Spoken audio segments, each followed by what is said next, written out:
حي على الفلاح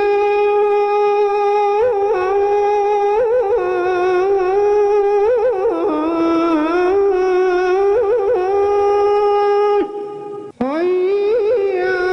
وقال الله تبارك وتعالى: ولن ترضى عنك اليهود ولا النصارى حتى تتبع ملتهم قل إن هدى الله هو الهدى ولئن اتبعت أهواءهم بعد الذي جاءك من العلم ما لك من الله من ولي ولا نصير.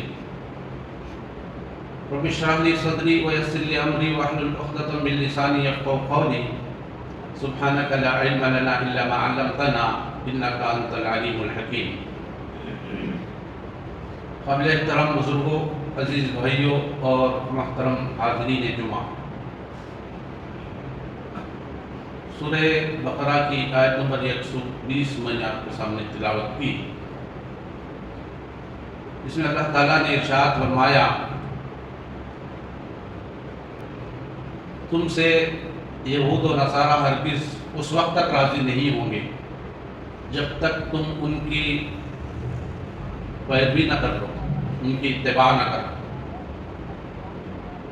آپ کہہ دیجئے کہ ہدایت تو وہ ہے جو اللہ تعالیٰ کی طرف سے عطا کی گئی ہے، اور اگر آپ نے علم کے آ جانے کے بعد ان کی پیروی کی تو پھر اللہ تعالیٰ سے آپ کو بچانے والا، آپ کی حمایت کرنے والا کوئی نہیں ہوگا۔ بھائیوں اور بزرگوں، آج دنیا کے اندر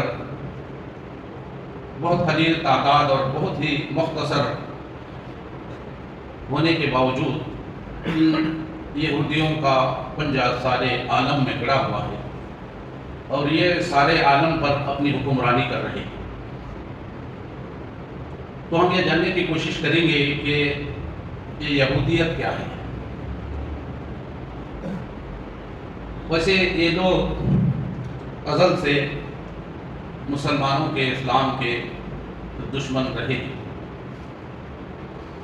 یہودیت کی ایجاد حضرت یعقوب علیہ السلام کے چوتھے بیٹے یہودا کی طرف منسوب ہے۔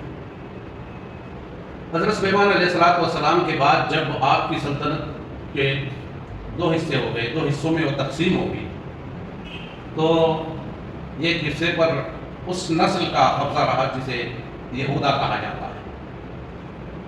پھر دوسرے قبیلوں نے بنی اسرائیل کے دوسری ریاست پر اپنا قبضہ جمایا جسے سامری کہا جاتا ہے۔ مگر اسیریا نے اس دوسرے مملکت کا خاتمہ ہی نہیں کیا، اس کو برباد ہی نہیں کیا، بلکہ ان کے جتنے یہ نام لیوا تھے ان تمام کو ختم کر دیا، اور پھر جو ہے صرف ان کی سلطنت باقی رہی جو یہودا کے قبیلے سے تعلق رکھتے تھے۔ تو اسی یہودا کی نسبت سے ان کو یہود کہا جاتا ہے۔ اللہ تعالیٰ کے یہود و نصاروں کو اہل کتاب سے مخاطب کیا ہے کہ یا اہل الکتاب۔ تو اس کے ساتھ ساتھ اللہ تعالیٰ نے قرآن مجید میں ان کو اسی نسبت سے، جو یہ اپنے آپ کو یہودی کہتے ہیں، اللہ تعالیٰ نے الذین ہادوا کہا ہے، وہ لوگوں جو اپنے آپ کو یہ کہتے ہو کہ ہم یہودی ہیں۔ تو اللہ تعالیٰ نے ان کی یہودی بن کر رہ جانے کی طرف ان کی توجہ دلائی اور کہا کہ جو اپنے آپ کو یہودی کہتے ہیں۔ تو اس یہودیت کے سلسلے میں ان کے بڑے گمراہ عقائد ہیں، گمراہ کن عقائد، بہت غلط عقائد میں یہ لوگ گرے تھے۔ قرآن مجید نے اس کی بڑی تفصیل بیان کی ہے، اور اس کے اوپر اللہ تعالیٰ نے جتنے انعامات کیے، اکرامات کیے، دنیا کی کسی قوم کے ساتھ اللہ تعالیٰ نے اتنے اکرام اور انعامات سے کسی قوم کو نہیں پا سکا۔ لیکن یہ قوم اپنی مثال آپ ہے اس حیثیت سے کہ اللہ تعالیٰ نے ان کو اتنے انعامات دینے کے بعد اور پھر ان کے اوپر اللہ تعالیٰ کے عذاب کے کوڑے اور تازیانے برستے رہے۔ اس کے باوجود یہ قوم ان تازیانوں سے، ان عذاب کے ان کوڑوں سے نصیحت اور سبق حاصل کرنے کے بجائے یہ اپنے ڈگر سے، اپنے جو طریقہ ہے اپنا، اس سے ذرا برابر بھی سر منہ انحراف انہوں نے نہیں کیا۔ ان کے گمراہ کن عقائد میں یہ ہے کہ لوگ کہتے ہیں کہ ہم اللہ تعالیٰ کے بڑے شہیدہ اور گرویدہ قوم ہیں.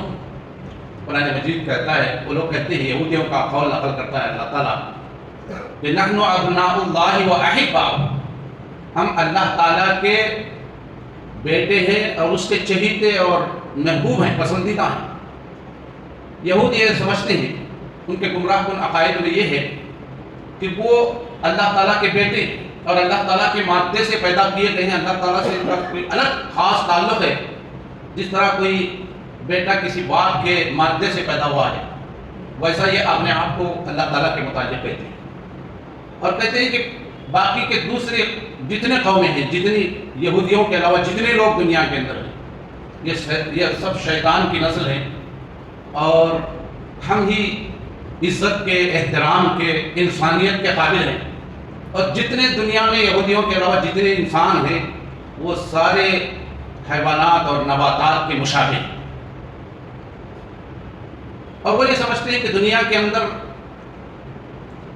جینے کا حق صرف ہم کو حاصل ہے، اور جتنے دوسرے اقوام ہیں وہ سب اللہ تعالیٰ نے ہماری خدمت کے لیے، دن رات خدمت کے لیے ان کو پیدا کیا.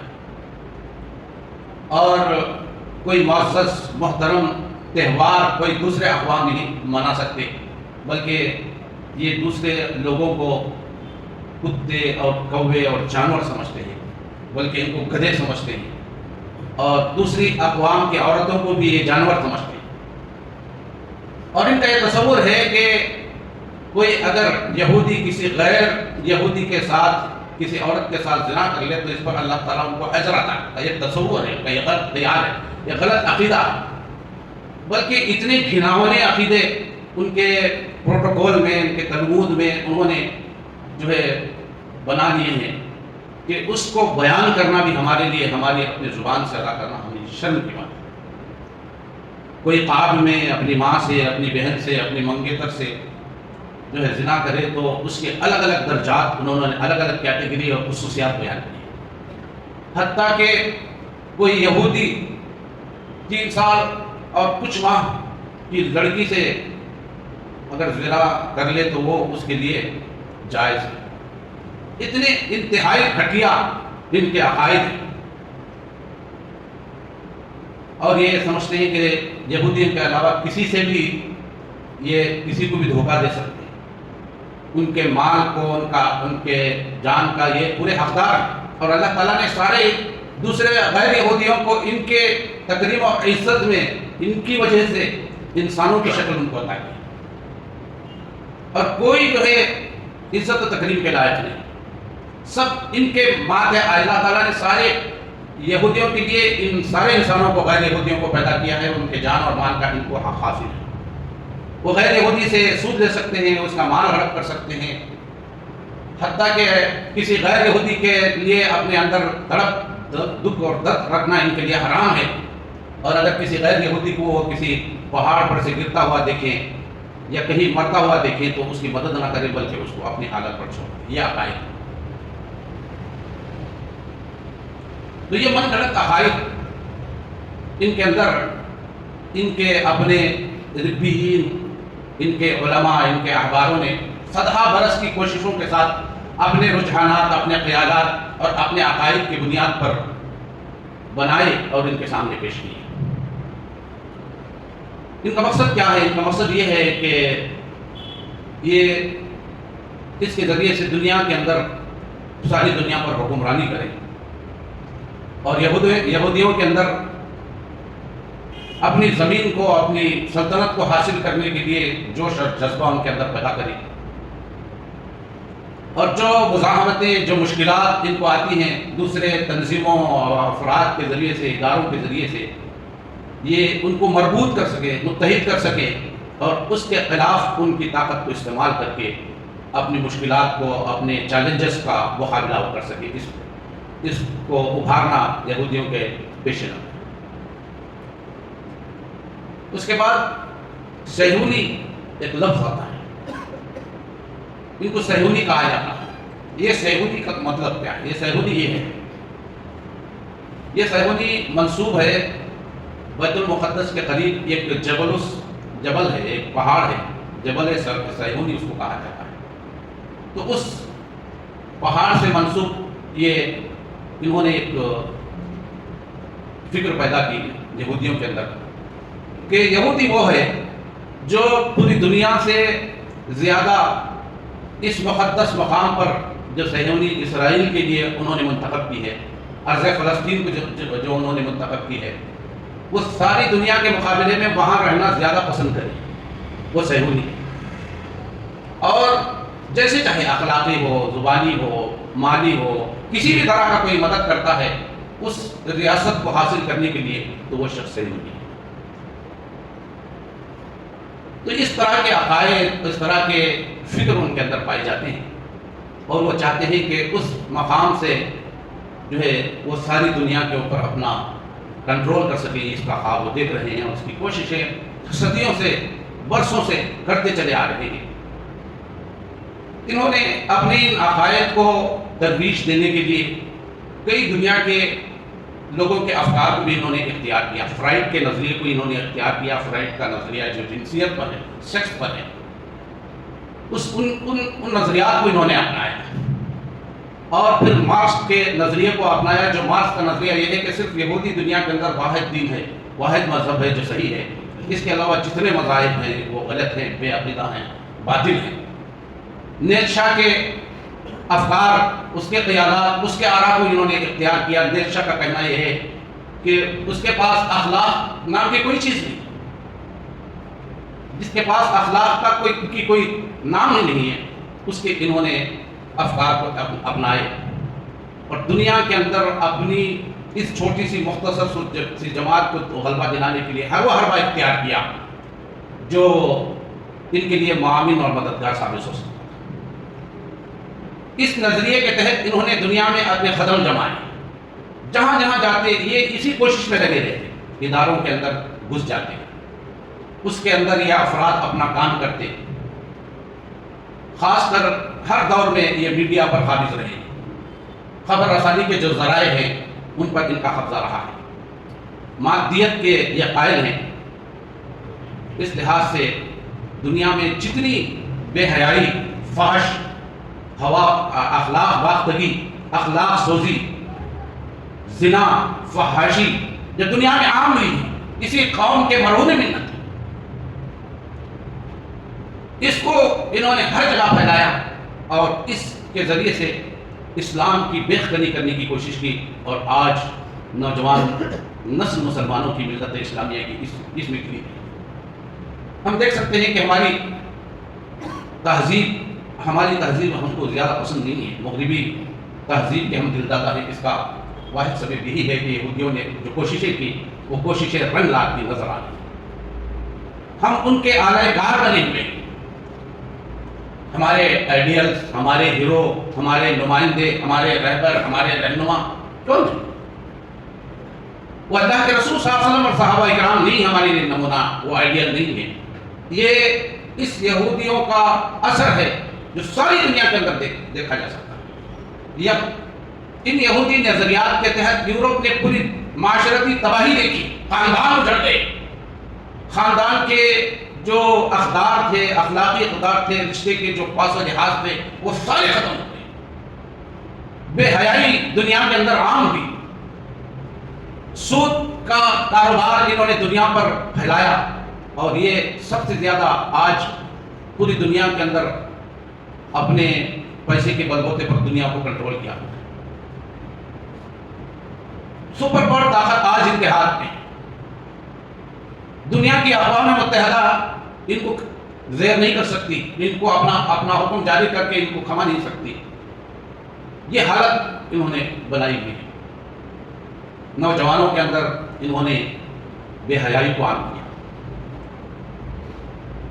ہر طرح کی برائی کو انسانوں کے اندر انہوں نے عام کر کے بے حیائی پھیلائی، تاکہ اپنے ان عزائم کو، اپنے ان ارادوں کو، اپنے ان منصوبوں کو عملی جامہ پہنایا جا سکے، لوگ اس میں گرفتار ہو کر عیش پرست ہو جائیں، ہمارے نوجوان عیش پرست ہو جائیں، عیش کی طرف بھاگتے رہیں، یہ دنیا کی لذتوں کی طرف دوڑتے رہیں، آخرت کو فراموش کرتے، دین ان کے پاس اس حیثیت سے نہ رہے جس حیثیت سے اللہ اور اللہ کے رسول نے ان کو دیا ہے، قرآن کی تعلیمات سے یہ یکسر روگردانی اختیار کرے، آج وہ ہمارے اندر تھا۔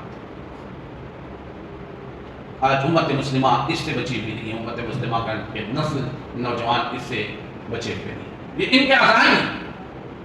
ہمارا لباس، ہمارا وضاحتہ، ہمارا اسٹائل، یہ سب کیا ہے؟ کس کا دیا ہوا ہے؟ یہ آج ہم اس کے دلدادہ ہیں۔ ہم اپنے کپڑے اپنے ٹخنوں سے اوپر پہننا عیب سمجھتے ہیں، اپنے فخر اور اپنی شان سے فروغ سمجھتے ہیں، کمتر سمجھتے ہیں۔ ہمارا لباس، ہماری کٹنگ، ہمارے چہرے مہرے جو مسلمان کے سے چہرے ہونے چاہیے تھے وہ نظر نہیں آتے۔ ہم نے ان کو اپنا رہنما بنایا، ان کے نقش قدم پر چلنا چاہتے ہیں، ان کے بتائے ہوئے طریقے پر ہم گامزن ہیں، اور پھر بھی ہمارا دعویٰ ہے کہ ہم مسلمان ہیں۔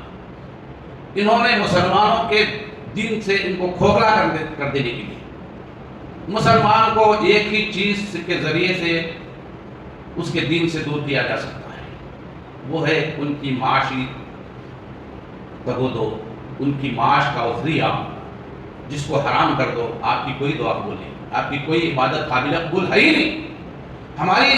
ہمارا دین کا سارا انحصار اسی بنیاد پر، معاش کی بنیاد پر، ہماری اپنی آمدنی کی بنیاد پر، ہماری اپنی کمائی کی بنیاد پر ہے۔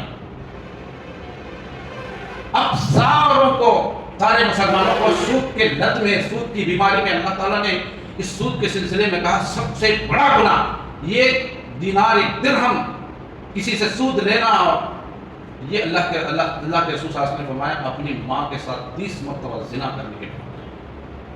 کتنا گھناؤنا، اور کوئی بچاوا نہیں۔ کیا افراد، کیا مسلم ممالک، کوئی اس چیز سے بچا ہوا نہیں ہے۔ اور اگر فحاشی، بے حیائی، زنا، اخلاق باختگی، اخلاق سوزی نہ آئے معاشرے کے اندر تو کیا ہوگا؟ نوجوان جو ہے شہوت پرست ہو گیا، اس کے اندر وہی کیفیات پیدا ہو گئی ہیں جو ایک حرام جانور کے اندر ہم دیکھتے ہیں، سور کے اندر۔ کیوں بچے؟ دنیا کے اندر انہوں نے اپنے پورے پروڈکٹس جو ہے دنیا کے اندر پھیلا دیے۔ ہم جس کو مرغی سمجھ کے کھاتے ہیں، مرغا سمجھ کے کھاتے ہیں، وہ اصل میں کس فوڈ سے، کس فیڈ کے ذریعے سے نشو و نما پاتے ہیں۔ یہ جو آج ہمارے لیے فاسٹ فوڈ ہے، یہ سب ان کا دین ہے، ان کے ذریعے سے انہوں نے جو لوگ جس چیز کو حرام سمجھتے ہیں وہ کھلاوے ان کے اندر، اور جس وجہ سے، جس مقاصد کے تحت اللہ تعالیٰ نے اس حرام سے مسلمانوں کو روکا، اس کی وجہ یہ ہے کہ یہ استعمال کرو گے تو وہی اخلاق، وہی کردار، وہی اوصاف تمہارے اندر پیدا ہوں گے۔ یعنی سور کے اندر جو اوصاف ہے بلا کراہیت ہم یہ دیکھ سکتے ہیں اور سمجھ سکتے ہیں کہ فحش سب سے کھلے انداز میں کوئی جانور اگر انداز کر سکتا ہے تو وہ سور کے اندر پائی جاتا ہے۔ وہ آج ہمارے اندر آ چکے ہیں۔ ہوا باختگی، ہمارے اندر اخلاق کی گراوٹ، فحاشی کی طرف مائل ہونا، شہوت پرستی ہمارے اندر پیدا ہونا، بچوں کے اندر زنا کا ارتکاب، زنا کی طرف مائل ہونا، یہ اصل ان کی کوشش کامیاب ہوئی۔ اس کھانے کے ذریعے سے ہم اپنے اس جسم کو بنا رہے ہیں جو کھانے کے ساتھ ہمارے اخلاق بھی بنتے ہیں۔ جیسا کھائیں گے ویسے اخلاق، حلال کھائیں گے اچھے اخلاق بنیں گے، حرام کھائیں گے تو ظاہر بات ہے کہ وہی اخلاق، وہی اوصاف انسان کے اندر پیدا ہو۔ کوئی حرام کھا کے اچھے اخلاق اپنے اندر پیدا کر ہی نہیں سکتا۔ یہ خدا کا فیصلہ ہے، قانون ہے۔ اسی لیے کہا گیا یہ لقمہ اگر کھاتا ہے 40 دن کی عبادت قبول نہیں۔ بتائیے کہ دن اور رات پورا ہمارا جسم ہی اسی حرام سے پل رہا ہو تو ظاہر بات ہے کہ ان دعاؤں میں کیا اثر ہوگا، یہ عبادت ہی کس کام کی، یہ کس حیثیت کی ہیں دعائیں، تو ان کو سمجھنے کی ضرورت ہے۔ آج ہم کھانے پینے میں ان احتیاط کا لحاظ ہی نہیں رکھتے، احتیاط ہی نہیں کر پاتے۔ کون سی چیز، کس چیز سے بچنا چاہیے، میگی جیسی چیزوں کا استعمال جس کو کورٹ نے ثابت کیا کہ اس کے اندر کیا کیا چیزیں۔ آج بچوں کو جو غذائیں دی جا رہی ہیں، بچے اپنے گھروں کی کھانے سے جو ہے دور بھاگ رہے ہیں اور وہ دکانوں کی چٹپٹی چیزیں کھانے کی طرف لپک رہے ہیں۔ اس کی وجہ یہی ہے کہ اس کے اندر ایسے کیمیکلز ملا دیے گئے ہیں جو انسان کو کھینچتے ہیں، اٹریکٹ کرتے ہیں، بار بار اس کو استعمال کرنے کی طرف راغب کرتے ہیں۔ تو یہ انہی کا دے ہے. دنیا کے اندر یہ چھائے ہوئے ہیں، ہر ادارے میں گھسے ہوئے ہیں، پوری دنیا پر ان کا کنٹرول ہے، بلکہ امریکہ کو خود یہ کنٹرول کرتے ہیں. ورنہ حال میں جو غزہ پر حملہ ہوا ہے اس نے ساری دنیا کے آنکھیں کھول دی ہیں. اس کے باوجود یورپی اور امریکہ کا اس کی پشت پناہی کرنا، اس کی حمایت کرنا کیا چاہتا ہے، کس بات کو ثابت کرتا ہے؟ تو یہ اس کے ہاتھوں میں ہے، اس کے ہاتھوں کے کھلواڑ. دوسرا کام یہودیوں نے عرب ممالک کے اندر، مسلم ممالک کے اندر قومیت کا یہ تعصب پیدا کیا. آج جس کا نتیجہ ہم دیکھ رہے ہیں کہ عرب اپنی قومیت اور علاقائی بنیاد پر اسی میں مگن ہیں. ان کو مسلمانوں سے اور دنیا کے مختلف ممالک میں جو مسلمان ہیں ان سے ان کی کوئی دلچسپی نظر نہیں آتی، اور انتہائی نیچا ان کو کر دیا ہے ان یہودیوں نے. آج یہ ممالک بھی ان کے ہاتھوں میں ہیں، ان کے کھلونے بنے ہوئے ہیں. ان کے اندر اتنی جرأت نہیں ہے، یہ خود مختار نہیں ہے کہ کچھ آگے بڑھ کر اپنے بھائیوں پر ہوتے ہوئے ظلم کو روک سکیں، ان کی مدد کر سکیں، ان کے لیے آگے آ سکیں.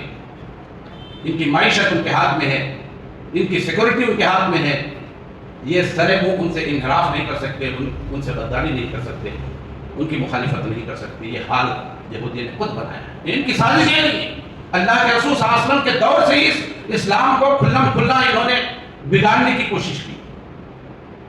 قرآن کے اندر جو واقعات مجملاً بیان کیے گئے ہیں ان کی تفصیل میں انہوں نے ایسے من گھڑت واقعات، محمل اور غیر ماہر العقول باتیں ان کی تفصیلات کی شکل میں تفسیروں کے اندر انہوں نے داخل کی، تاکہ جب قرآن کے اس مجمل کو بیان کیا جائے تو اس کی تفصیل کے ساتھ یہ بھی چیزیں آ جائیں.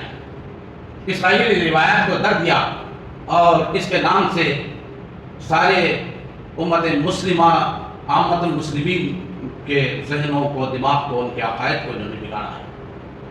اس سے بچنے کی بے انتہا آج مسلمانوں کو ضرورت ہے، اور امت مسلمہ کے نوجوانوں کو اپنے دین کی صحیح سمجھ اور اس پر صحیح عمل اختیار کرنے کی ضرورت ہے. آج جن برائیوں میں آج ہم مبتلا ہیں یہ انہی کے دیے ہوئے نظریات ہیں کہ عیش کرو، عیش کوش کے بابر عیش کوش کے عالم دوبارہ نصف جو نظریہ اس نے دیا تھا وہی نظریے پر آج ہم چلتے چلے جا رہے ہیں. عیش کر لو، بس یہی دنیا کا عیش تو ہے، اس کے بعد کوئی دنیا نہیں، اس کے بعد کوئی زندگی نہیں ہے. یہی ذہنیت ہماری آج بنی ہے، عیش میں ڈوبے ہوئے، ایک دوسرے پر فخر کرنے کے لیے، ایک دوسرے سے بڑھ چڑھ کر جو ہے حاصل کرنے کا، دولت جمانے کا، دولت کو کمانے کا، مال و دولت میں ایک دوسرے سے بڑھ جانے کا جذبہ آج ہمارے اندر انہی کا دین ہے. جبکہ قرآن مجید نے ہم کو اس سے منع کیا، الہاکم التکاثر حتی زرتم المقابر. لیکن یہی جذبہ ہمارے اندر ہے. کسی نے اچھی بلڈنگ تعمیر کی تو اس سے بہتر میں تعمیر کروں، کسی نے باغ بنائی تو اس سے زیادہ باغ بناؤ، کسی کا بینک بیلنس زیادہ ہے تو اس سے زیادہ میری بینک بیلنس ہو. یہ نظریہ دنیا پرستی کا جو مادیت کا نظریہ ہے ہمارے اندر انہوں نے نچوڑ کر ہم کو بھلا کر پلا دیا ہے. اب اسی میں ہم فرق ہیں. سارے نوجوان جوا کھیلنے میں اور گولیاں کھیلنے میں، لٹو کھیلنے میں لگے ہوئے. ہمارے بچے صبح و شام کھیل کود میں مگن ہیں. ان کو صحیح رخ دینے والا، تعلیم سے آراستہ کرنے والا، علم میں اونچا اٹھانے والا کوئی نہیں ہے، کسی کی فکر نہیں ہے. امت مسلمہ کو اس بات کی ذرا بھی فکر لاحق نہیں ہے. ہم یہاں یہ کھیل کی گولیوں سے کھیل رہے ہیں اور وہ یہودی ان بندوقوں کی گولیوں سے، توپوں سے ہمارے بچوں کا لہو لہان کر رہے ہیں، ان کا خون بہا رہے ہیں، ان کی خون کی ندیاں بہ رہی ہیں. اور ہم جن کو اپنا بھائی کہتے ہیں، جن کو اپنے بچے کہتے ہیں، جن کو اپنے بہنیں کہتے ہیں، ان کے کٹتی ہوئی لاشیں، ان کے ٹکڑے دیکھ کر بھی، ان کا خون دیکھ کر بھی ہمارے اندر طرز اس لیے نہیں آتا کہ وہ سچی دین سے لگاؤ اور تعلق ہمارا کٹ چکا ہے، انہوں نے کاٹ دیا ہے. اور ان کے اپنے پروٹوکول کی طرح پوری سازشیں، منصوبہ بندیاں اس طرح اپنا جال پوری دنیا کے اوپر پھیلا ہوئے کہ کسی کو سمجھ میں نہیں آتا، پتہ ہی نہیں چلتا کہ کیا ہو رہا ہے اور کیا کرنا چاہیے. مسلمان اپنی ذمہ داری کو سمجھیں، اپنا تعلق خرن اول کے لوگوں سے جوڑیں، اللہ کے رسول صلی اللہ علیہ وسلم سے، اللہ کی کتاب سے، صحابہ کرام سے اپنا تعلق استوار کریں. تو کبھی صلاح الدین ایوبی کوئی جنم کوئی ماں دے گی، کوئی خالد بن ولید پیدا ہوگا، کوئی جو ہے طارق بن زیاد پیدا ہوگا، کوئی قاسم محمد بن قاسم جنم لے گا۔ یہ تبھی ہوگا کہ ہماری مائیں اور بہنیں دین سے تعلق اپنا استوار کریں اور صحیح دین سے واقف ہیں۔ تو جو من گھڑت باتیں یہ سب جو ہے ان کی پیدا کردہ ہے، انہوں نے شیعیت کے روپ میں مسلمانوں کے اندر جو کھوکھلا پن پیدا کیا ہوا ہے، دین کے جو شکل کو بگاڑ کر ہمارے سامنے لایا ہے۔ آج امت مسلمہ کی اکثریت خاص کر بر صغیر کے اندر، ہند و پاک کے اندر، بر صغیر کا جتنا علاقہ ہے اس کے اندر یہی تصور پایا جاتا ہے کہ یہ شیعی نظریات جو ہیں، جو عقائد ہیں، وہ اصل اسلام سے تعلق رکھتی ہے۔ اسی کو ہم سنیت سمجھتے ہیں، یہ اصل بات ہے، اسے سمجھنے کی ضرورت ہے۔ یہ تب سمجھ میں آئے گی جب ہمارا براہ راست تعلق اللہ کی کتاب سے، اللہ کے رسول صلی اللہ علیہ وسلم کی سنت سے، یعنی احادیث مبارکہ سے ہوگا، تبھی دین سمجھ میں آئے گا کہ اصل دین، صحیح دین کا تصور، صحیح دین کے عقائد کیا ہیں، یہ ہمیں پتہ چلے۔ اللہ تعالیٰ سے دعا ہے کہ اللہ تعالیٰ ہمیں ان یہودیوں کے سازش سے بچائے، اور جن چیزوں میں آج ہم دین کے نام سے ملوث ہیں، اللہ تعالیٰ ہمیں دین کی صحیح سمجھ عطا فرمائے، ہمارے اندر اللہ کی، اللہ کے رسول کی، اللہ کے بھیجے ہوئے دین کی محبت، سچی محبت اللہ تعالیٰ ہمارے دلوں میں اتارے۔ آمین وآخر دعوانا الحمد للہ رب العالمین۔ جزاکم اللہ خیرا۔